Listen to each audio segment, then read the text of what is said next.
Hello everyone, welcome to Helix Plays Games. My name is Richie and joining me this week is at CyberChris2077, Mr. Chris.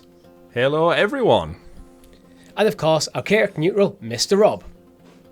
I never think of anything clever to say for this show. I always, at the end of every recording, I always think, yes I will, and then I never do. Hello everybody. Hello Rob, how are you? I'm a bit annoyed that I didn't think of anything exciting to say for the start, but aside from that I'm good. I mean, it's like 15 weeks you still haven't managed it, so... Yeah, I need to just maybe I'm just not clever, that's what I need to admit to. Nah, you are clever. How are you, Chris? I'm good. I'm excited. We're recording early this week because we are going out for some celebratory drinks. Yeah. So we're recording this early because we will be in no fit state to record on the Sunday. That is the assumption, yes. Yeah, I'm excited. Yeah. Go early to bed tonight and then up tomorrow to meet in the pub. Indeed. But you know what? We have a great show lined up for you this week, with topics such as Gears 6, is it round the corner? Is Halo getting rebooted? And is E3 finally dead? All that and much, much more on this week's XPass.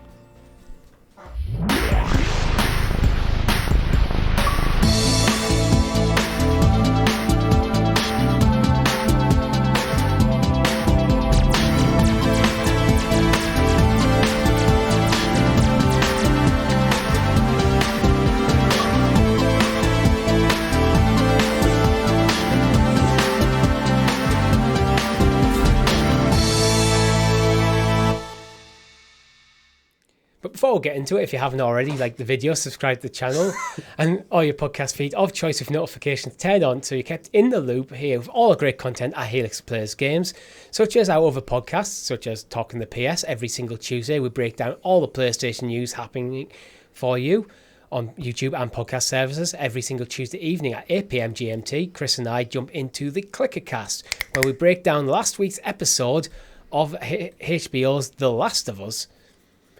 Amazing episode last week. Looking forward to watching it with a hangover this Monday.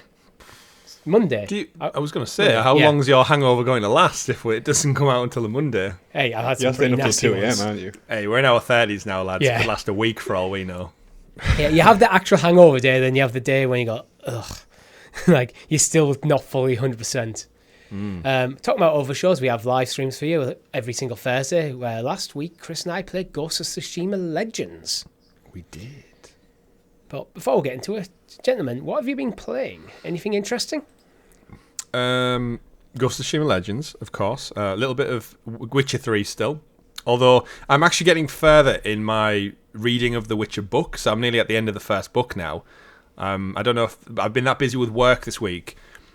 On a night out, I've kind of wanted to get away from a screen, because I've been on like a laptop and stuff all day long for the most part. So just to detach it a little bit, I've been reading. So I'm actually nearly finished the first book. I'm really enjoying it. Although I do feel like the book throws a lot of, much like the game, a lot of random characters at me, which I can't pronounce the names.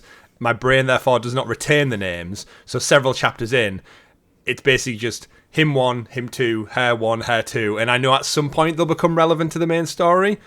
But they're just side characters. I know Geralt, I know Witcher, I know Ciri, and I know Dandelion. You're hoping your brain retains the information for when it comes relevant. Yeah, well, there's a few times I've kind of got my phone out and went that character in The Witcher and looked at their Netflix counterpart to go, okay, I can visualise in my head who they are in the book a bit better now. And I'm waiting for in the game I get to that point where I play it. But yeah, it's been a nice change. And I've dabbled a little bit in, of course, Age of Empires 2, which we'll talk about in the news. So little dabbles here and there. Rob? So, mostly God of War, which I will not utter because this is an Xbox kind of I mean, podcast. I've already just plugged Ghost of Tsushima Legends, but... Yes, but we can't be on too much of that thing.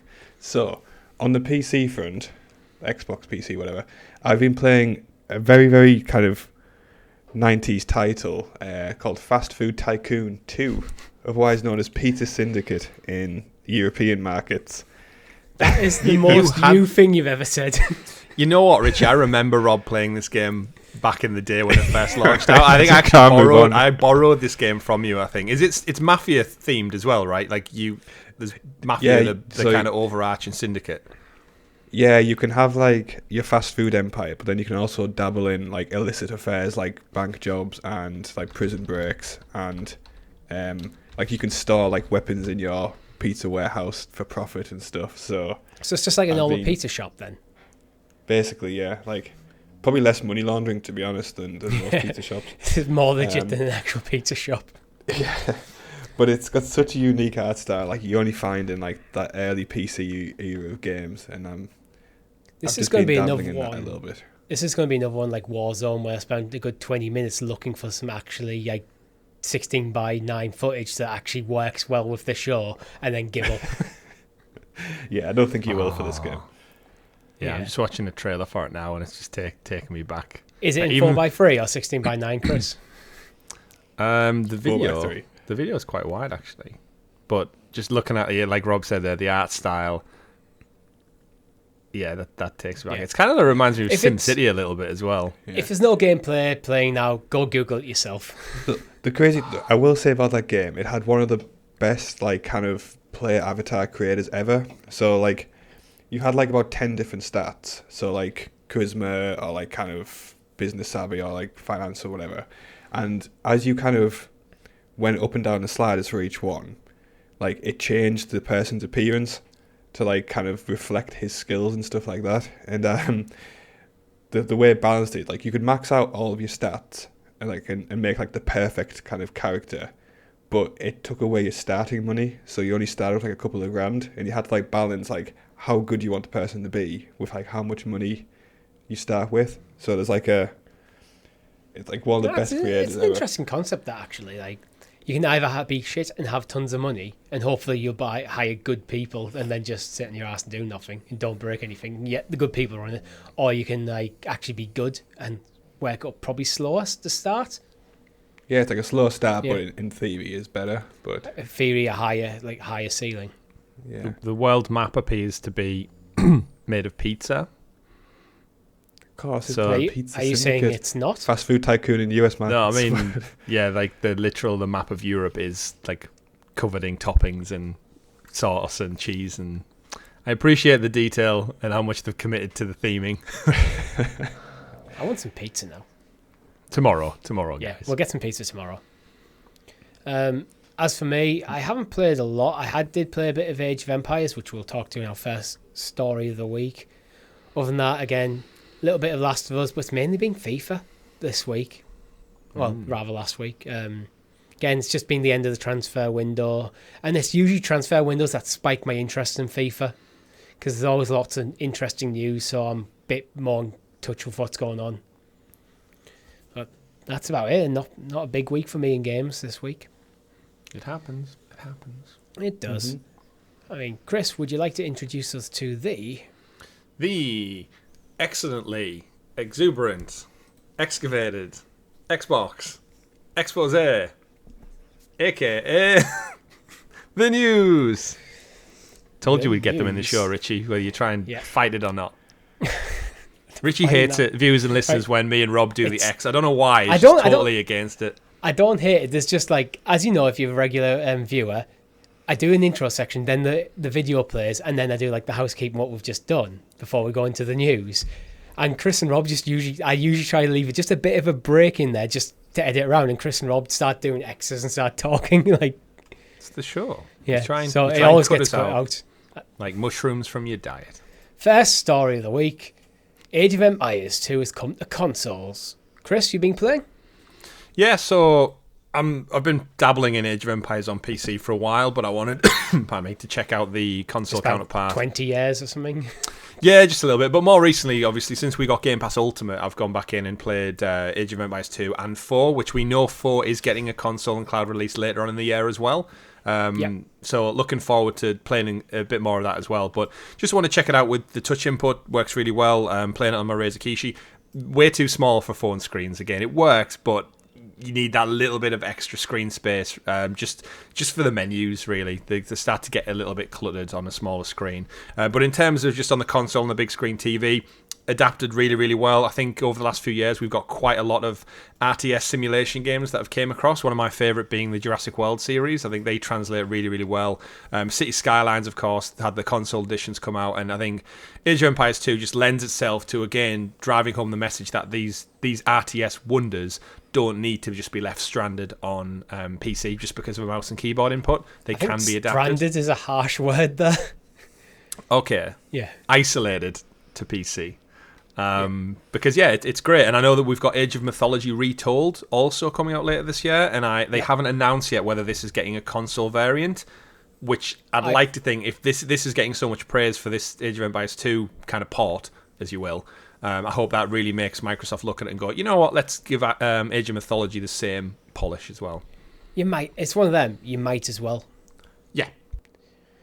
For me, with Age of Empires 2 console edition being in the news, I haven't tried it on my phone because for me it's a longer play game. It's not something I just want to. If it was turn based, you could maybe jump on and play a turn or two while on my lunch break or something.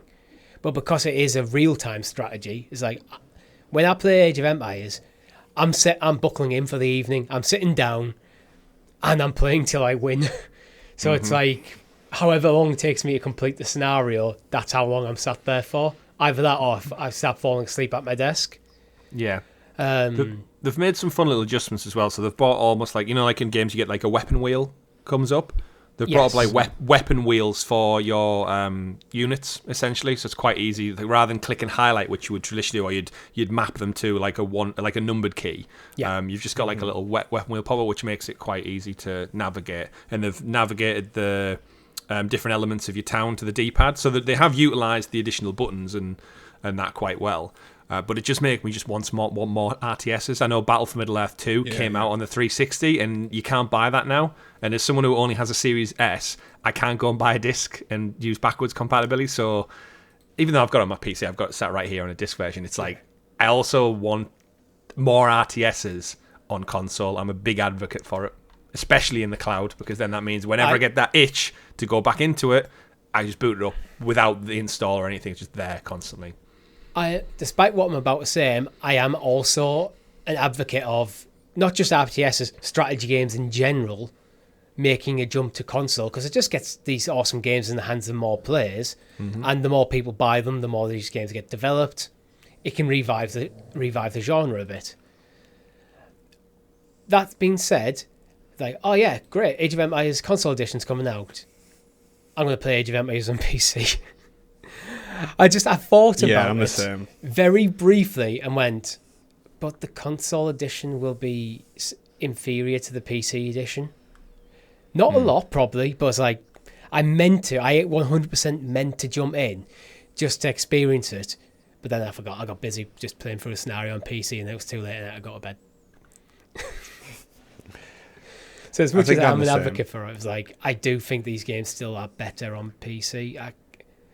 Despite not, I think that'll always be the case. So it's like, arguably you could say all first-person shooters are better on PC, which is, I'd say, largely true.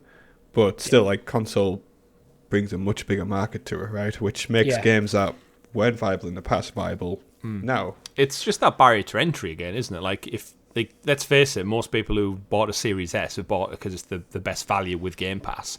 Now they get access to this. This might encourage them as they get older and maybe have their own income or whatnot to go out and explore the PC marketplace, but it gives you that foot in the door for playing games that you would never have ever played. And the fact, again, that it's on Game Pass is another string in it to its bow, where it's just like, okay, more people get eyes on a game that we've loved for 20 plus years now, guys, and it's now first and foremost front of front of Xbox. I've done that twice this week. And it's great to see. Like, to think there's like 10-year-olds out there now who see Age of Empires promoted alongside like all their other games, and they jump in and go, "Well, this is what this is about," and they won't really care about graphics either. I feel like it's got such an art style; it holds up still. I know they've polished it and up-resed it, but like, I wouldn't look at that game, I think, and think it looks horrible. And I think if it's like when we're playing GoldenEye as well. When we're playing GoldenEye, you're jumping into this game with the understanding that this is an older game, and you make allowances for that because, well, this is an older game. This is not a remake. This is just. It's basically a remaster again.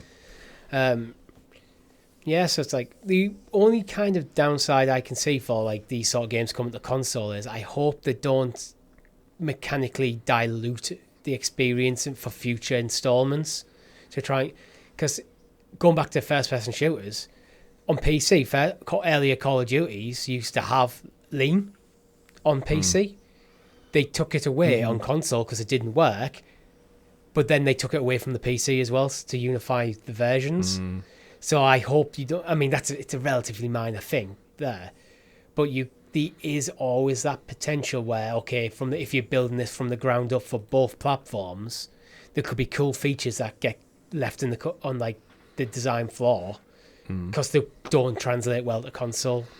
Well, that's where hopefully cloud gaming will kind of alleviate that, because I think in the past, if this IP wasn't owned by Microsoft, we would have saw an Age of Empires mobile, and it would have been, like you said, a streamed back version of Age of Empires with touch inputs. We've seen it happen to Roller Coaster Tycoon. Like, there's many more Roller Coaster Tycoon Go, Roller Coaster Tycoon Mobile, and they are just shit inferior versions. But I don't mind an alternate version. What I don't want is the main version getting dilute. So yeah, I'm saying like without that it would have lent it, but thankfully because of cloud, is if you want to play this on mobile, it's the original game just with touch input added to it, so they don't have to tweak it that much because of the nature of having the full game not restricted by your phone's hardware. See, that's fine, but imagine if, like, because they made a Roller Coaster Tycoon mobile version, they took out features from the main PC release. Well, they've not been great since the originals. I mean, the thing that's is, the like, kind with of thing. RTS games, that's already happened.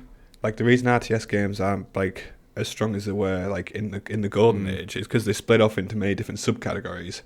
A lot of those subcategories went to like kind of your mobile kind of touch and play type of game. So that fragment's already happened. So hopefully it doesn't kind of go through a second phase, because RTS can't take it. It's too weak at the moment anyway.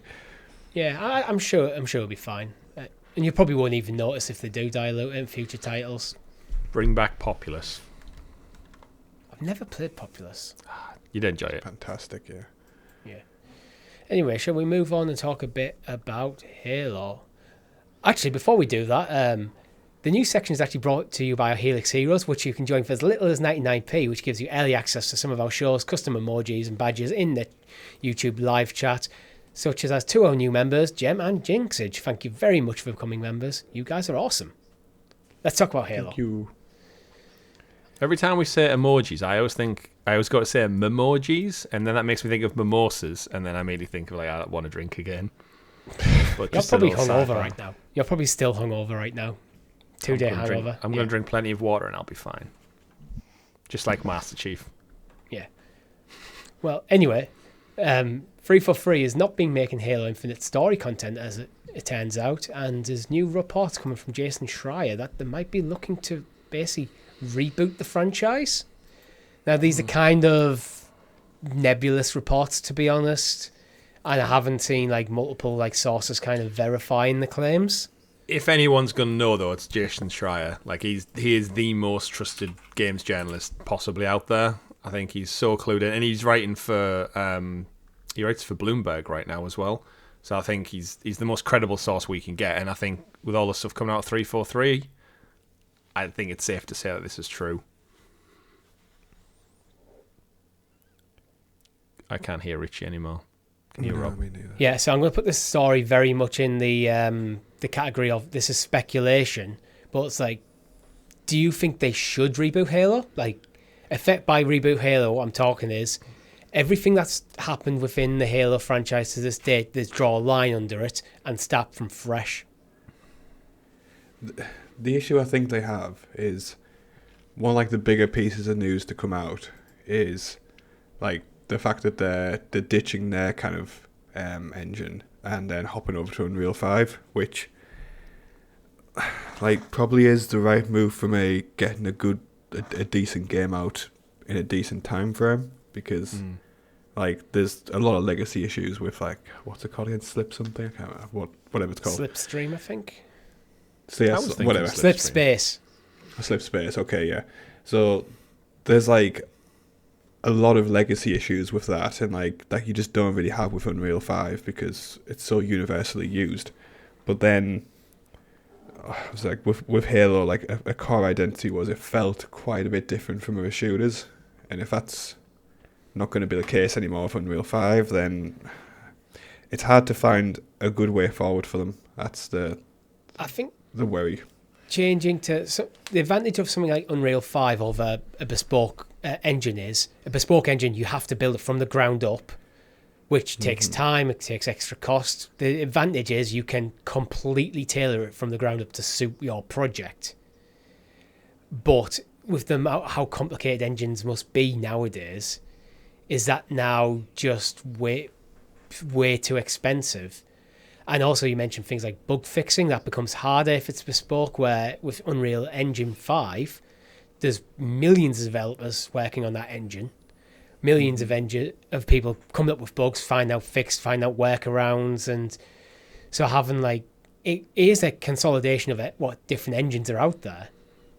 But if Unreal has enough flexibility so you can really dial it in, so if you can make a Halo in Unreal 5 that really feels like a Halo game, I don't think there's an issue. Yeah, but I don't think again, I don't like to shit on 343 all the time, but they've had kind of two duds, for lack of a better word, and there's another chance coming around for a third. I'm trying to think what could be different compared to those past two iterations, and I'm just not particularly confident. The biggest takeaway from this whole article was the fact that 343 apparently haven't been working on story content, which they had a 10-year plan for Infinite, but story content isn't actively in the works, and 343 aren't doing it. So was Infinite just going to be multiplayer? We know there's a Battle Royale supposedly in the works. Infinite isn't going to be the new engine. That was going to be Project Takana, is it called? Takana? Somewhere in the article. Takana. Sounds like something from Avatar. I'll find Takanta, something. Decanta. Either way, so it's just shocking that there was no one currently actively working on a story campaign. And I think Phil Spencer was quoted this week saying, "If we lose our way with Halo, Xbox loses its way," which is again a big message to how important Halo is to Xbox. I really don't know, and it's hard for us to comment because I've not played the Halo games, and that kind of, I guess this Thursday, Richie, might be a good spot because we've spoke about for weeks and weeks about wanting to start Halo. We've been talking about since we announced XPass. Yeah, and it's finding the time to put it in. I think before all the new Game Pass titles come out later this year, it might be worthwhile this Thursday we actually jump in and see what the whole Halo world is about. We'll let our audience vote, of course, but I think we can't talk about it every week without actually seeing, because I think if we all jump into Halo Infinite and go, there's nothing wrong with this. The story's great, the multiplayer's fun. What is it? Then we have a bit more kind of experience. From what I understand with Halo Infinite is, I think the multiplayer's just kind of lost its way a bit. It just hasn't had the staying power that they're hoping. And then when they've walked back on things like the co-op campaign and stuff for early days, is it felt like it was unfinished. There was a bit of controversy before release. It initially looked terrible, and they had a delay to fix it. And then there's features missing on launch, and it feels like Halo Infinite set themselves up poorly out the gates. So is it maybe a lot of the negativity around it is this legacy stuff from its launch and pre-launch stuff? Kind of carrying on, is it absolutely fine now? But going back to the kind of idea is, do you think they should just reboot the story side of it? I mean, for us, that's great. Yeah, do a reboot God of War style and let me get in on the door in this brand new kind of beginning. But the problem with a game and an IP of this kind of gravitas is it just has so much legacy to it and fan base. You're doomed if you do and you're doomed if you don't, almost, because if you change it, there's a massive fan base who'll be like, this isn't my Halo. But then if you don't, we just get what happens here, which is week after week, people just bemoaning it and it's not what they want. And it's almost kind of like Star Wars, where it had such success out the gate. The longer it's going on for, then the audience is so big, you just can't appeal to everybody. And it's kind of it's lost its way a little bit because it hits such a wide fan base now across decades. You've got your younger people who probably want a really action-focused heavy shooter. You've got your older ones who love the original story. You've got your Battle Royale gamers who they're just in there for a headshot kill and win a battle out with 60 people. And I think it's so fractured and split now, it doesn't know what it wants to be. And I think Xbox and 343 and everyone are just stuck with they can't focus on one thing because it's became so many things. And they are just in a catch-22 scenario where I don't think they can win. So, fuck it, reboot the whole thing and just see where you go. Yeah, I was going to say, the more you're going on, the more you're kind of going, actually, no, they should do this, and kind of redefine what Halo is. again, I'm actually usually in favour of when these games have single player stuff and multiplayer stuff, which I think back in the Xbox 360 era of gaming made sense. However, I'm not sure that makes sense anymore because, as you mentioned, games are split. Like, some people are only interested in online stuff and some people are only interested in single player stuff. I think these stuff nowadays work better when you have a single player campaign stuff. Here's your story beats, and as a separate title, here's your multiplayer stuff. And the multiplayer stuff you can continue through multiple entries of the single player stuff if you wish.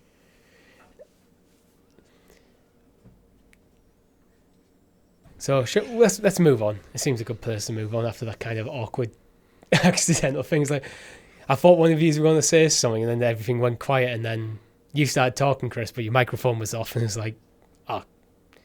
No, it's like a good flow into another story, so I didn't want to drop more stuff in. Redfall, always online. Thoughts about games being always online nowadays? Aren't they all? Yeah, like it. I feel like it was a big thing a few years ago.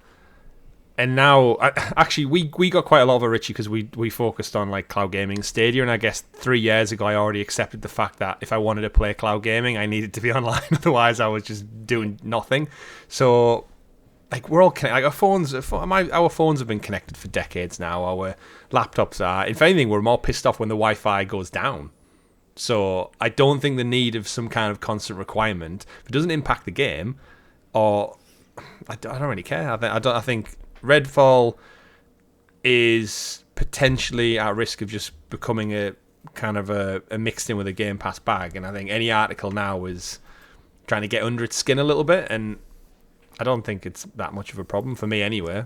Don't know about you two.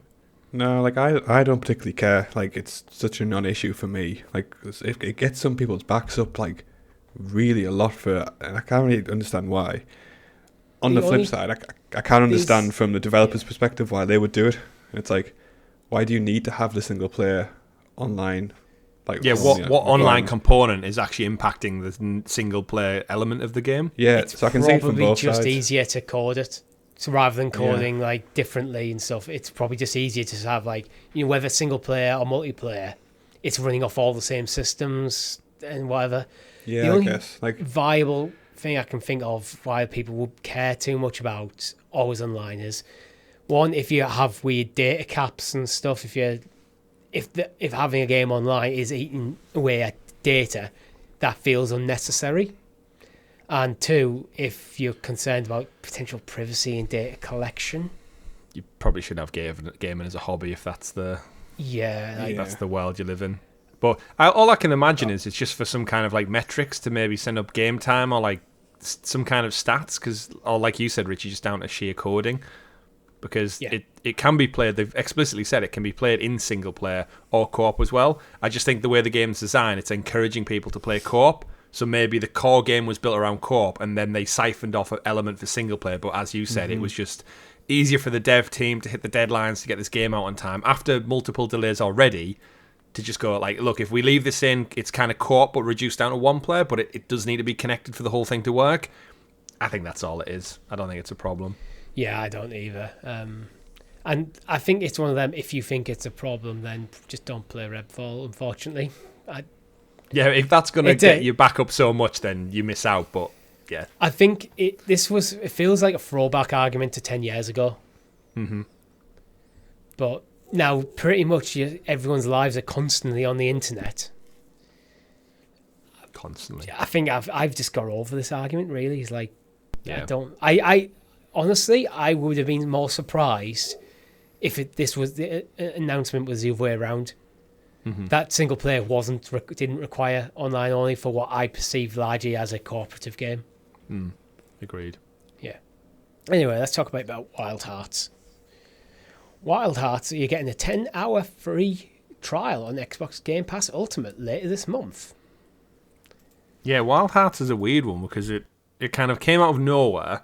It's EA partnering with Koei Tecmo of Dynasty Warrior fame, and then it looks great from what I was saying. If any Monster Hunter fans, like, this is probably the next big game on your radar, and 10 hours seems to be a sizable chunk to get in and explore it. Hopefully it'll do the game credit rather than a disservice like the latest Forspoken trailer demo that we both checked out, Richie, and it immediately put us off buying the game or even considering it.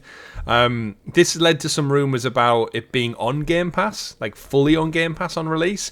It seems to be at the moment, because EA Play has that kind of Game Pass relationship, that it might just be a free trial and demo, but be a good win for Xbox to get in there and maybe get this on Game Pass in the summer when it comes out. I think we've seen in the past EA Play get on Game Pass tends to get things delayed a bit. So so they get that initial surge of actual sales and then it goes on Game Pass later. Yeah. But I think that, to be honest, I think the 10-hour free demo, like, that's a sizable chunk of game time. So they are banking on, like, if you're playing this game for 10 hours and you're not satisfied, buy the game. Yeah. Like, yeah, definitely. And you'll get a Game Pass discount as well. Yeah. Yeah. Because of the EA Play, you'll get probably 10% off, I think, the RRP. So I know I said some of that, but sorry, it does actually come out on the 16th of February, so the free trial goes live 3 days prior. So play your 10 hours free trial. If you have a blast, then the game's out in 3 days. So that's perfect timing for a demo. I think that might be next week's stream. After Halo? Yeah, we'll do Halo this week. We'll do Wild Hearts next week, because the stream will be on the Thursday, which is the 16th when the game comes out. Awesome. Yeah, I like it. See, I just looked at the calendar. That works out quite nice. Wild Hearts. You know what also works out quite nice, potentially? Coalition apparently have canned 2 games to focus on Gears 6. When you started reading that, I was like, where are you going with this? When you went, the Coalition have canned 2 games. I was like, how is that a good thing? And then I kept reading. I was like, oh, that's why. That's a good thing. Yeah. I knew, I was like, what could work out well is Coalition cancelling games. Like, I need to spin this. Gears 6. I'm so happy about this. Like, I love the Gear series, and like I went to like a little bit of a lull for a couple of years, but like 5 just brought it right back around. So yeah, give me more Gears. Doesn't even need to have like the original kind of crew in it. Just give me more of like that combat style. I loved it.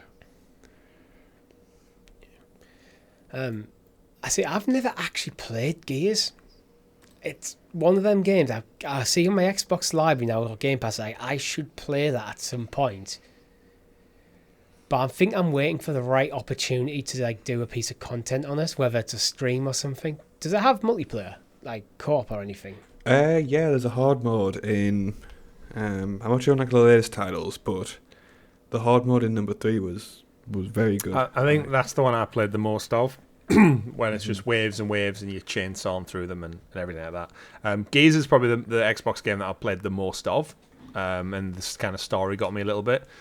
But yeah, I think a new one. Again, what would you expect from this, Rob? Do you expect like a soft reboot or a continuation of 5? Like, depending on who you talk to, like the story in 5, I won't like go into specifics, but there's a potential seed for like something big to flourish off from that. So I'd love to see them like continue like the narrative from 5, if I think they're going in the direction that they will be going. And that is all I will say on that for your 2 benefits. Right. Because I'd really recommend jumping into the series. Yeah, where would you recommend people jump into? What would be your number 1 starter 1? Number 1 still, like, it really still holds up. Like, graphically, obviously, like, you can see, like, it's a game of its era, but the actual art style, like, it's so kind of grained, kind of a dull game anyway, that it doesn't particularly suffer, like, in like the way other games do. So, play 1 through 3, definitely. 4's okay, but, yeah, 5 then brings it back up to standard. Does this, just out of curiosity, speaking of the Coalition, this will be the 6th game in the series they've worked on. Do we sometimes feel like this is where the Microsoft studios, not including Bethesda and the potentially Activision Blizzard stuff, do we think they're making the same game in the same, not the same game, but a game in the same franchise over and over again? Is this where Halo and Gears are maybe suffering from the same problems, where the studios are just getting stagnant because they're not allowed to flex beyond making the same stuff on repeat? Like, Yeah, I I'd love say another so. entry in a franchise as much as the next guy, but you've got to imagine if you work at these studios and it's just like, what's our next project? Working on it. Them two are cancelled, get back on Gears. And it's like, that's great because you're returning to something that you know and love and it's got a rich history and legacy, but if you're working at a studio after, like, 15, 16 years of making a particular franchise the same thing, do it again. Yeah, I'm just reading some of the comments on Twitter, and a lot of them are like, I wish the Coalition would have been able to just stretch and change it, do something different. It doesn't mean that Gears needs to die. It just means that, like, are we losing potential new IP to other things? Like, how much did we praise... They have cancelled 2 projects to focus on this. So, yeah. Like, how much did we praise Hi-Fi Rush last week from Tango Gameworks because it was different, new, and something off the track record. But like, I like Gears, and like the main thing with Gears is that it introduced the concept of, like, taking cover, which seems bizarre to think that wasn't, like, a mainstay in games, like, until they kind of essentially perfected the groundwork on it. But yeah, you are right. Like, obviously, the second game, okay, we'll add some more weapons, we'll add some more enemy types, and then the third game is like, okay, we'll add some more of that, and, like, it is a challenge that a lot of studios face. Like, you could even argue that Uncharted 3 kind of suffered from... I think Uncharted 3 is kind of like... I personally loved it, but, like, a lot of people said it was fantastic, but it's more of the same. More of 2. Yeah. Well, the common argument is if 3 came out before 2, that it would have been interchangeable because they are the same kind of thing by the story. But again, like, the rest of, like, the game history catches up to, like, the groundbreaking stuff that is, like, a game gets its reputation for. So, like, everyone started doing cinematic things with Uncharted. Everyone started doing cover systems for Gears. Like, you do need to kind of think of what the next thing is. Yeah. So my kind of thoughts a bit is, like, why I was asking you about where's the good jumping on places. I do worry a bit when you go, okay, Gears 5 is on the platform. Do I need to play the other 4 first to understand what's going on in 5? But then do the other 4 games, because they're spanned out across effectively multiple console generations, do they not hold up anymore? And you get that sort of... I think there is that bit of trepidation. So when it comes to, like, new IP, it always feels like there's a new jumping on point. Look at God of War. God of War did a very interesting thing where they didn't get rid of the history of the games. Everything that you played in the earlier games happens. But they created a new jumping on point. Yeah. I'm surprised we've not seen, like, a Gears equivalent of the Master Chief Collection yet. Like, it's been going almost as long, right? So, like, I think if they've got a new mainline entry coming, then yeah, it would be nice to maybe is people who are just getting into Game Pass and new ecosystem and all the sales of the S and X. It'd be nice to see that to jump on with as well. But hopefully that wasn't one of the canned projects. But it seems to be happening all over the place nowadays. Canned projects. Yeah, the tech industry is doing that whole consolidation thing where they've, like, over speculated. Now they need to cut down on staff, and this is probably knock on effect from, like, what we talked about a few weeks with Microsoft cutting down the numbers of developers and things. So if we have to lose people, what do? We'll focus on the core project, which is Gears, and unfortunately these other projects get canned. Maybe they might just get put on hiatus. Maybe someone will pick them up later or something. You never know with this sort of stuff. Yeah. I doubt someone's going to go and go, okay, this guy's been working on this for 6 months. Delete everything. Yeah. I mean, someone has been attempting to do that this week, Richie. Have they? They have. What? Anyway, should we talk about Titanfall? Yes. Another canned project? Another canned project. EA had a Titanfall project reportedly in the works, and they've cancelled it. Shit. So, a lot of that going around recently. I don't really know much to say about this. I've never played a Titanfall. The only Titanfall game I've played is Apex Legends. Yeah, it's one of those things with Titanfall. Like, I was hyped as anything for the first one, and then it was exclusive to Xbox. I didn't have one at the time, so it's like, shit. Like, EA, what are you doing? Like, signing up for an exclusive deal.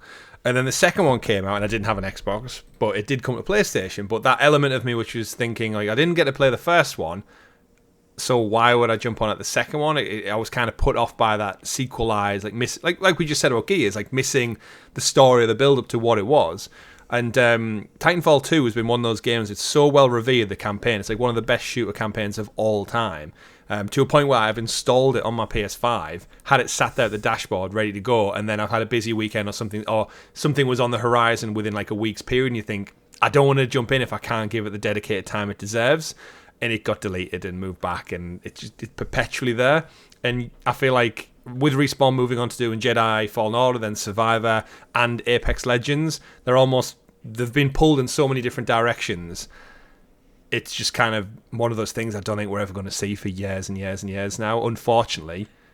But the world will live on through Apex. So whatever this game was, which was going to be a Titanfall inspired game, single player within the world of Apex Legends, that could have been cool, and it could have garnered an audience because of the success of Apex Legends. But what are you going to do? Things get canned, apparently. Yeah. Is it one of them things? Was Titanfall like very critically acclaimed but didn't sell well enough? Well, I think if my memory serves me right, Titanfall 2 came out within that infamous window when we had Battlefield launch from EA, Titanfall launched from EA, and Call of Duty launched, all within the same 2-week window. Yeah, and Titanfall, unfortunately, at the time out of the three, was the lesser known quantity, and it suffered sales wise. But critically, when we look back, it's got the best campaign out of the three games. So full EA for putting the game out at the same damn time as the others. Well, I think the other two focus more on multiplayer, and so they've looked at the multiplayer. Well, this is successful, and then they made Apex Legends. Mm-hmm. Which it's is frustrating because very successful. Plus, the concept of Titanfall is cool as shit. Like you drop in a giant mech suit for your character to get into, and then continue the same level in a giant mech suit. That's like something you tell to anyone. It's a cool concept, and Titanfall makes it work. So yeah, I need to get around and check it out at some point in my life between a newborn child and work and other games, and it basically means I'm never going to get to it, but I'd like to. Yeah. One day. It'll stay on your PlayStation 5 for years. Then you get your PlayStation 6 and you get installed on there. You know what? When they say that these projects getting cancelled, at least it means I've got more time to check out Titanfall 2. Yeah, because there's no follow-up coming, so I've got time for now. But it's usually the follow-up coming is what gives you the motivation to do it. It's like, oh, Titanfall 3 looks amazing. I should play the others first. That's true. But yeah, Titanfall 3, we never knew you. Shall we talk about E3? No one else is. What is it to talk about? Yeah. Well, Xbox, Nintendo, and Sony are not going to be there. It doesn't sound like many people will be. It's already died once, right? And then it was brought back. And then, let's just face it, it's not going to be ever what it once was. Just the way the industry is, the way everyone's pivoted to digital. I'm happy that just over the E3 season, or what used to be the E3 season, PlayStation will have a showcase, no doubt. There will be a Nintendo Switch thing going on at some point, like a Nintendo Direct. And Xbox are actually at the Microsoft Theatre during the same week. They're just not affiliated with E3. It's just kind of like, it lives on in spirit, but just through individual events rather than one concentrated journalist event. Well, I mean, I think last year they opened it up to the public, but it was like, he's like a couple thousand tickets. No one was told what to do. There wasn't really any fan experiences. Like, it wasn't like a Comic-Con. It was very much a journalist press event that was open to the public. And I think because of what Jeff Keighley's done with his Summer Game Fest and now the Game... Remember the Game Awards had like 11 million viewers for this year's. It was like up so much higher than the previous years. And I think what Jeff Keighley's done in digitalizing the format has just made E3 even more and more relevant. Irrelevant, not relevant. I think with what Nintendo did with the Nintendo Directs, and now everyone's copying suit, the founders, well, we can just take the narrative entirely ourselves. We can do a lot, whether it's live or put a video out, and millions of people will watch it. And then we're also not competing for attention with other platforms at this time. We can do other events where press can get their hands on stuff. We can just invite press to come round and play if we want to. I wonder if it is this kind of thing where all the major players are now doing their own events. It's like, why do we need E3 from their point of view? Yeah, I think it's just like a lot of nostalgia as well, which is like they're trying to somehow preserve. Like, it was great for what it was at the time, and like when it reached its peaks, it was really something to behold. But it's had its day, and that's fine. The pandemic, I think, might have just been the thing that's killed it off, because otherwise because they're forced to adapt because of that. and Jeff Keighley brought out Summer Games Fest, which kind of basically took the main focus of E3. Yeah. The advantage from like a consumer point of view is it was condensed to a week. Yeah. Where Summer Game Fest is quite ambiguous how long it can be. That was the hype. It was a celebration where you had like Sony went Friday, Microsoft went Saturday, Nintendo went Sunday, and as a game enthusiast all around, it just meant you got hammered with so many trailers, release dates, spoilers, gameplay, look-ins, like coverage on the industry. It was just nice to have it focused on that extended weekend of just hype and excitement. It's kind of like when Kevin Feige comes out with Marvel now and announces like 15 projects. It's ridiculous for any business to plot out their models so far in advance. Yeah. But they do it, and they get hype, and they build up. And yes, plans change and things do, but the audience gets such a swell of just hype and buy into it. I mean, it's worked for them so far, right? They announce what? Avengers movies like 10 years out nearly, and it builds up towards them, and people absolutely love it. Take note, Google. Roadmap. Yeah. But less is said about that, the better, and unfortunately, it does look like E3 is going to die a long, dragged-out death, unfortunately. Do you think they could retool it to be something else? Because I think there is a downside for E3 going, because I imagine there's a lot of, like, especially with smaller developers, when all the developers are effectively in a room together, I imagine there's a lot of conversations happen behind the scenes, a lot of conversation happens at the bars after the trade show, and that networking side of it can go away when everything's just digital online through screens. Yeah. You're not having your people mixing with the other people, even if, like, as a consumer on the floor, you wouldn't see these conversations happening. Yeah, the only saving grace possibly is ReedPop have took over the production of the actual event this year, and ReedPop are the ones who do Comic-Con, Star Wars Celebration, so which are like fan-focused events. So if the big players aren't going to be there, you got to wonder what's the point in going. If Sony, Microsoft, and Nintendo aren't there, then what does this event become? And I think if they retool it into maybe a smaller, there's like there's like unique merchandise for games, there's gameplay on show. Maybe they can convince publishers to maybe showcase demos in booths, or make maybe like a competitive element where they run a few tournaments for fighting games, racing games, sports games, and such. Like it could become its own thing, like a PAX West or PAX East or something, but it's never going to reach the heights it was without the backing of, like, let's face it, the companies that make the games industry. It doesn't... It might not need to. Like, Sony, Nintendo, and Xbox not being there also opens gaps for smaller publishers to kind of showcase the stuff without just getting drowned out in the noise a bit more. But does that pay the bills? That's the problem E3 have. Yeah. Like, is it worth their while? Is it whatever the parent company of the E3 brand is? What do they do all year round? Nothing. So how do you keep staff on all year round? Like they got their money from those big three going, there's $500,000 for the set, the production, like the building, the rent, the staff for the event. And like I know event like we know a few people who work in the events business. It's like it's tough. Just like getting any because you need people on your books all year round. Like you can only have so many volunteers or part-time staff to come in on what essentially is a long weekend. That doesn't pay the bills all year round, and I think E3 will just, if this doesn't win it, I think they'll just like collapse in on themselves, basically, unfortunately. Yeah. But as gamers, though, it doesn't mean we don't get the content. It just means we get it spread out across the year in smaller bite-sized chunks, so it's a win-win as well. We've never been in the position to go to E3 either. No. Anyway, homework for the listeners. Let us know in the comments below what you would like E3 to become. E4. Yeah, that's the solution. We'll add another number. E3 plus 1. Yeah. Call it E Infinite or something. Yeah. No, don't do that. So, Amazon buys Tomb Raider for twice the price Embracer bought a Square Enix for.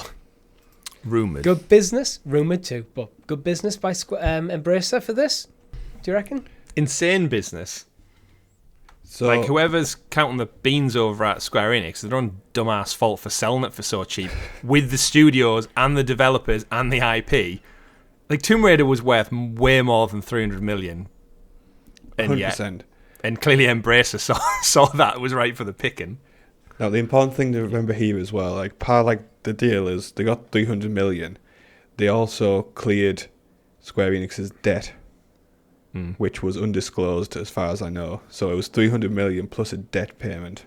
So, like, So if it's rumored, this is reportedly Amazon buying it for 600 million, we can assume, just by common sense, that the debt payment was less than 300 million. You'd think so. Yeah. I mean, well, if it's not, you're just taking an L. Yeah, I mean, either way, it's bad, but it's not maybe not as bad as doubling up on your money, for basically one franchise as well. It's not like they've just sold Tomb Raider. They haven't sold Deus Ex and all the other stuff they got along with it. So they haven't sold Crystal Dynamics. They've sold Tomb Raider. Yeah, that's the biggest thing. Including in that 300 million was 2 amazing AAA studios in Crystal Dynamics and Adios Montreal. And then they've just flipped it within it was last summer, right? So you're talking less than half a year. They flipped. They've basically stripped it of just the Tomb Raider IP and flogged it for more. Now I know there are other deals in the works because I think Amazon are publishing the next game on behalf of Embracer. I was going to get to that. Just because they've sold the IP doesn't mean they don't have access to it. Mm-hmm. If they're smart, you put lines in there going, well, we've got these games planned. Do you guys want to we'll still make them, but you publish them. We have an agreement. You get the IP, you get a bit of the cut. And that way actually softens the blow a bit for Embracer doing something like that. Yeah. They might not own the IP, but they still get to make the games. It's an interesting look from a business lens because we know Embracer also bought the Lord of the Rings rights, which shocked, I think, all of us. The fact that this company who's gobbling up game studios all of a sudden has pivoted and acquired all of the movie distribution, the animation and video games. And Amazon also bought the rights to the Lord of the Rings for the Rings of Power TV series for more money than sense. And now they've came back to Embracer to get Tomb Raider. And I think big picture thinking, I think we theorise sometimes on the Sounds of Stadia podcast, Richie, about Amazon, Luna and gaming. Are Amazon primed to maybe just acquire Embracer at some point? Maybe. To just consolidate, why are we paying them for these rights for these IP when we could just take it all on board and own it? And I think with the Lord of the Rings now being in-house with both parties, and now Tomb Raider both being in-house with both parties, and Amazon have their fledgling gaming platform, and Embracer have about 100 studios that make games, it seems like a logical choice for both parties, but maybe they're just testing the water. It depends, because Embracer's strategy is buy everything that you can get your hands on, but that might lead to a lot of duds, a lot of bloat, and at the moment the industry seems to be going the opposite direction, and becoming a bit leaner. Mm-hmm. That might be why Amazon is currently choosing to cherry pick IP rather than commit to a wholesale purchase. But I could see it in the future. Yeah, I just look at it from does Amazon want to follow Google's trajectory in not having enough games out that are exclusive? And if you buy 100 plus studios and important IP in the Lord of the Rings and Tomb Raider and Deus Ex and other things, SpongeBob, then it could remedy the problem. But yeah, again, it all depends on where their focuses are on. But evidently snapped up Tomb Raider for a lot of money. Embracer seemingly making a lot of money off the back of this, and we should clarify that this story comes from a Lord of the Rings fan website. Yeah, it's also another one that's very much in speculation. It's a big loss for Square Enix, who, again, I don't know what the fuck is going on over there at the moment. They're consolidating. They're consolidating. They're just I don't know. They're refocusing. But anyway, let's move on. Back for Blood will not be back. Yeah, there's no more content inbound for Back for Blood. Are anyone surprised by this? It didn't really get the traction I think they wanted initially from it, and it's had 2-3 kind of paid expansions at the moment or something like that. So it's kind of one of those non-stories, isn't it? Really, where not every game needs years worth. It is predominantly yes, it's a co-op online game, but I feel like we have been conditioned somewhat to think, oh, it's not getting a season 4 pass or something. But at the same time, does it need it? Is the game not fun and enough complete on its own? Is more cosmetics and maybe new areas relevant, or rightly so, do the developers want to move on to the next title, which they've announced they're going to do? So I don't think it landed anywhere near as well as they hoped it had, especially with the Left 4 Dead spiritual successor hype. And we played it a few weeks ago, the videos on the channel, and we had fun, but there was nothing that I saw that made me want to see more of what the game was. I think these sort of games, that's exactly what they are for me. Like, they are very fun games, but I don't necessarily think they have the same sort of staying power as some of the other multiplayer genres have at the moment. So I think this sold well initially just purely on nostalgia for Left 4 Dead, but then people probably remembered, as much as they love Left 4 Dead, once they finished like all the campaigns, they moved on from it. There's probably a reason why Valve hasn't made another one. Yeah, I'm more interested to see what comes next from the studio. And there's absolutely nothing wrong, in my opinion, with a game just running its natural course. It's like, we had a good run, it's time to move on to the next thing. Yeah, I think it's unfortunate with Turtle Rock, but I think after Left 4 Dead obviously did wonders for them, Evolve didn't do that well at all for them at all. If anything, it hampered them a little bit. And then now Back 4 Blood, like it's a passable, acceptable, fun game, but I feel like they're always knocking the door of wanting to step up to that next level, and they've not done it yet. And I'm not surprised that they've wanted to kind of cut their losses on this one. If there ever was a long-term plan, and just start focusing on what's next, because I feel like the best thing they need to do now is pivot maybe away from these type of games, because after Left 4 Dead and Back 4 Blood and then Evolve, they're almost getting, in my opinion anyway, they're getting bracketed into too similar. Like, all the games seem very similar, and I think I'd love them to try pivot and do something completely different now. Yeah. I mean, another game that is unfortunately going to be no longer is Knockout City. So it's a free-to-play, team-based dodgeball game. Got a lot of hype on release, and then I forgot it existed. I think most people did. We've had a slew of cancellations this week, haven't we? Announced, was it Rumbleverse has also gone from Epic Games? Yeah. And I just think it's, again, just cost-saving measures. If these games aren't doing well enough, then no surprise.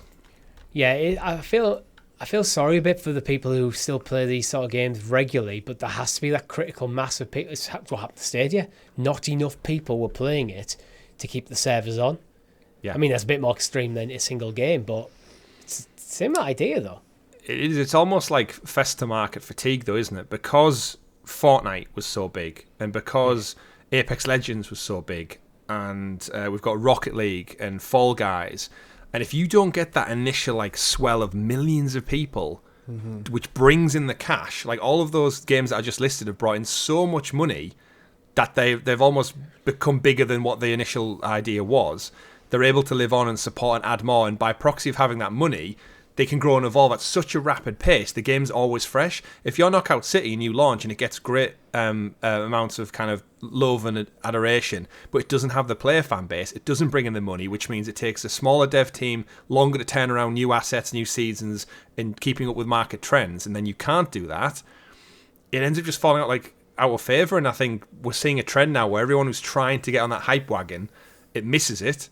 Not a bad game, but it misses it. It loses its legs, and once you've kind of lost behind the rest of the pack, you're out of it. You get hunted down, don't you? Yeah, there's some good stuff on this though. They're going to bring in private servers, so this is kind of they are going to shut down the servers, but by having private servers, you'll be able to still play.